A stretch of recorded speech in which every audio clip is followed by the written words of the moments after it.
Olá, há muita controvérsia a respeito das cirurgias das amígdalas. O nome técnico é tonsila palatina. Nesse vídeo eu vou explicar exatamente quando se deve ou não se deve fazer a cirurgia para se retirar as tonsilas palatinas, as amígdalas e também a adenoide.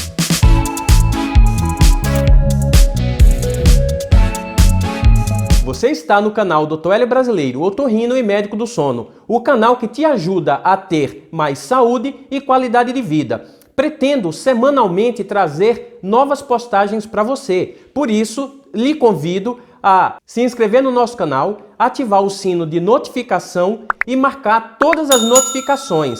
Com isso, você não perde nenhuma novidade. Te convido também a nos seguir nas redes sociais, Instagram, Facebook, Twitter e TikTok. Os links estão aqui embaixo nas descrições desse vídeo. E quem ficar até o final desse vídeo, eu vou dar uma dica importantíssima. Vamos revelar essa história de que a cirurgia das amígdalas, se isso diminui ou não diminui a imunidade da criança, se tem interferência com a imunidade da pessoa que foi operada. Os primeiros relatos de cirurgia das tonsilas palatinas, aqui eu vou chamar amígdalas, que é o nome mais comum, remonta ao período de 1000 anos antes de Cristo, nos escritos hindus. Então é uma cirurgia muito antiga. De 1970 para cá, se diminuiu muito o número de cirurgias realizadas. Isso devido ao desenvolvimento de antibióticos eficazes, o melhor conhecimento das funções das tonsilas palatinas, da adenoide, dos tecidos linfóides de uma forma geral, bem como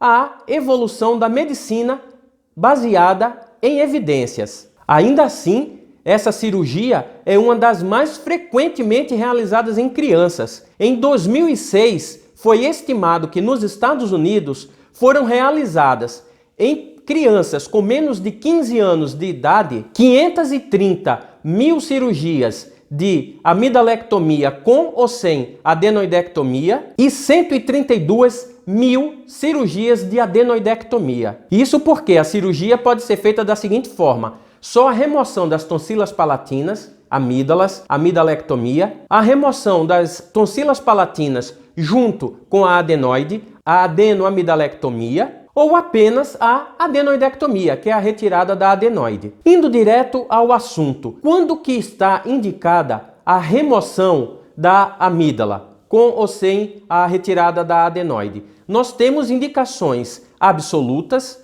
e indicações relativas. E eu vou falar também a respeito das contraindicações, ou seja, quando não se deve fazer. As indicações absolutas são aquelas que não deixam dúvida nenhuma de que está bem indicado, de que realmente é necessário se fazer. São indicações universalmente aceitas.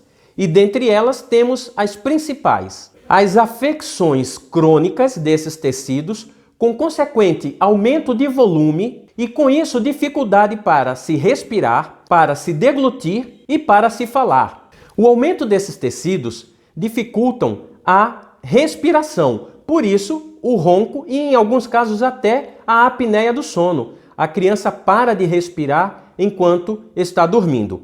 A dificuldade para deglutir também é muito comum, principalmente sólidos. É muito comum a criança evitar comer carne, porque a carne ela bate nas tonsilas palatinas aumentadas de tamanho e dá náusea, dá dificuldade de engolir e a criança rejeita o alimento. Isso leva a distúrbio do crescimento da criança, por dois motivos: não só a dificuldade para deglutir, mas também pela apneia do sono que pode ocorrer, pelo distúrbio respiratório do sono, uma vez que o hormônio do crescimento, o GH, ele é liberado em sono profundo. E as crianças que têm ronco e apneia do sono devido ao aumento das tonsilas palatinas, elas não costumam produzir muito hormônio do crescimento ou de forma adequada. Inclusive é muito comum, quando nós fazemos a cirurgia da remoção da adenoide da amígdala, a criança se desenvolver como não se desenvolvia até então. Pelo fato da criança respirar pela boca muito tempo, isso vai causando alterações crâniofaciais. Geralmente são crianças que ficam com alteração na mordida,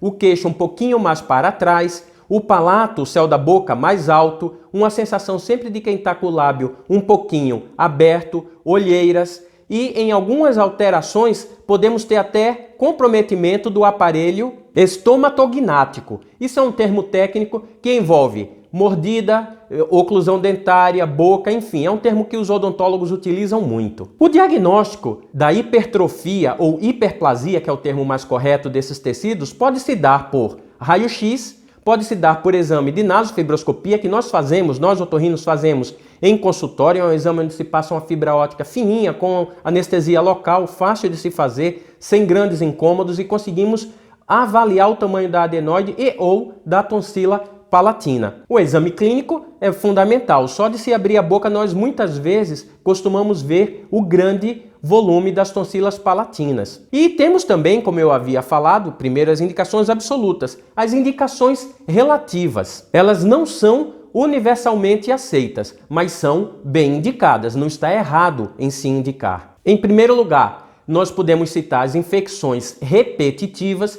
bacterianas, principalmente causadas pelo Streptococcus beta-hemolítico do grupo A. Esse Streptococcus, ele pode trazer algumas complicações que eu vou falar já, a infecção por ele. As crianças que têm 7 infecções causadas pelo Streptococcus, com uso de antibiótico, quadro clínico bem diagnosticado, 7 em um ano, ou 5 nos últimos 2 anos, ou ainda 3 infecções nos últimos 3 anos consecutivos, se enquadram naquele caso de infecção recorrente. Outra indicação relativa é o abscesso peritonsilar, também chamado periamidaliano, mais comumente, mais antigamente falado periamidaliano, que é um acúmulo de pus entre a tonsila palatina e a parede lateral da faringe. Essa é uma outra indicação relativa também. Doenças imunomediadas pelo Streptococcus, porque essa bactéria ela tem uma estrutura proteica, uma estrutura na forma dela muito parecida com alguns tecidos que nós temos. E a partir do momento em que o nosso organismo desenvolve anticorpo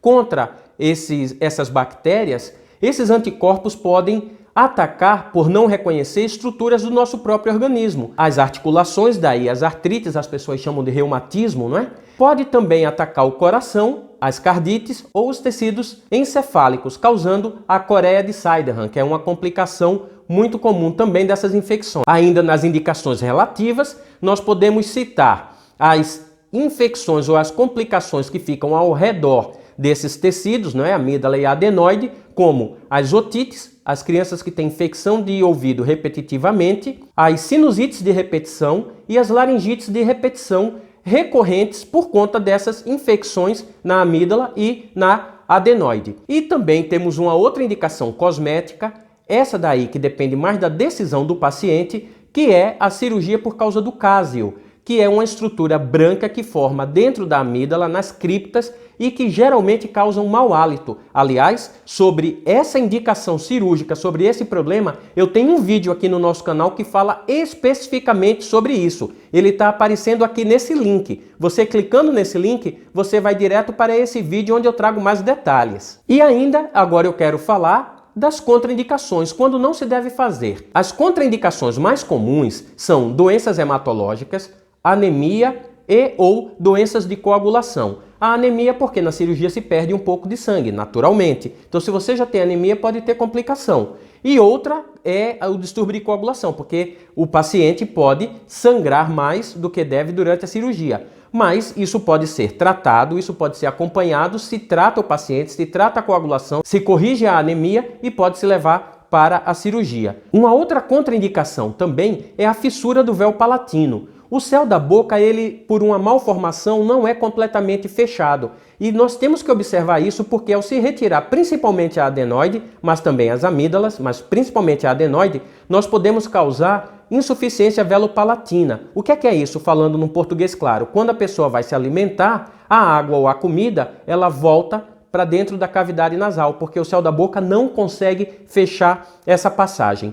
E por último, doenças clínicas. Diabetes, doenças cardíacas, enfim, outra doença clínica que possa trazer complicação em relação à anestesia, que é a anestesia geral. E por fim, como que é feita essa cirurgia? A criança vai para o hospital de manhã cedo, com 8 horas em jejum, já tendo feito os exames pré-operatórios antes, já tendo passado com o médico anestesista, ela chega com 8 horas em jejum no hospital, é levada para o centro cirúrgico, toma anestesia, põe-se um abridor de boca, um aparelhinho que faz com que se abra a boca, Para tirar a adenoide, vem com uma cureta, um instrumento que a gente raspa a adenoide por trás do véu palatino, por trás do céu da boca. A amígdala, você faz uma incisão e descola as duas amígdalas. Para se fazer o controle do sangramento, a hemostasia, pode-se usar uma substância chamada subgalato de bismuto, pode-se cauterizar a tonsila, os vasos da tonsila palatina e pode-se dar ponto também. Aqui eu desmistifico uma história de que tem que descolar o maxilar para fazer essa cirurgia. Não existe isso, pessoal. Não tem que descolar o maxilar de ninguém para se fazer a cirurgia da amígdala. Depois que termina a cirurgia, a criança ou o adolescente vai para o quarto, que isso também pode ser feito no adulto. O adulto, inclusive, dói até um pouco mais essa cirurgia, é um pouquinho mais incômoda. Mas aqui eu estou dando foco principal em crianças e adolescentes. Vai para o quarto e aí a gente vai cair naquela situação. Se vai para casa no mesmo dia, no meu caso, a grande maioria dos meus pacientes vão para casa no mesmo dia, ou se recebe alta com 24 horas.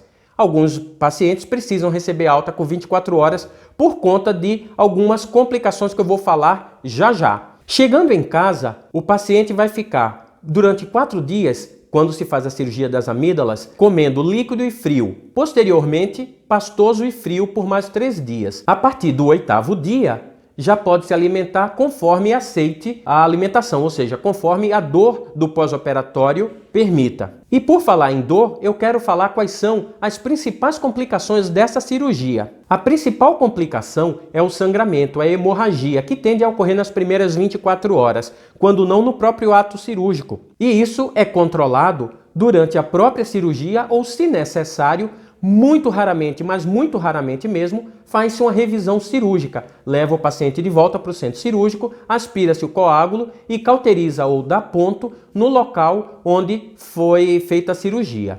Outra complicação comum que eu já falei aqui é a dor. A dor é muito maior nos adultos, via de regra, que nas crianças. As crianças conseguem tolerar mais. Vômito incontrolado algumas vezes pode ocorrer, o que faz com que a criança ou o adulto mesmo tenha que ficar mais tempo no hospital tomando soro e medicamentos específicos para cortar o vômito. E por fim, que é muito raro, principalmente as pessoas que ficam vomitando e não procuram o atendimento médico, não volta a entrar em contato com o seu médico, a desidratação. E eu tinha dito que quem ficasse até o final do vídeo, eu iria dar uma dica preciosa. Aliás, eu vou dar 2 dicas preciosas. Para quem ficou aqui, eu tenho uma dica mais de surpresa. A primeira era se a cirurgia interfere na imunidade da criança. A resposta é não. Quando bem indicada, pode-se fazer com tranquilidade que não vai haver nenhum comprometimento para as defesas naturais da criança. Isso é mito, que retirar as amígdalas e ou a adenoide vai deixar a criança mais frágil, mais suscetível a ter infecções. E uma outra dica importante, que para você que ficou aqui é uma dica surpresa, existe um teste rápido para se diagnosticar a infecção pelo Streptococcus, aquela bactéria mais grave que eu falei. Porque isso, pessoal, para não ter confusão entre infecções por vírus, que não se enquadra em indicação de cirurgia para se retirar as amígdalas, ou se é de fato uma infecção por Streptococcus. Então já temos hoje testes rápidos com resultado imediato para confirmar se essa infecção é de fato causada pelo Streptococcus. Você gostou desse vídeo? Então eu te convido a se inscrever no nosso canal, porque isso até nos incentiva a trazer mais conteúdo médico de qualidade para vocês. Se inscrever em nossas redes sociais, os links estão aqui embaixo na descrição desse vídeo. E como sempre falar, meu nome é Hélio Brasileiro, eu sou médico otorrinolaringologista com área de atuação em medicina do sono, esses 2 títulos registrados no CRM, e o meu registro no CRM no estado de São Paulo é o 80768. Um abraço!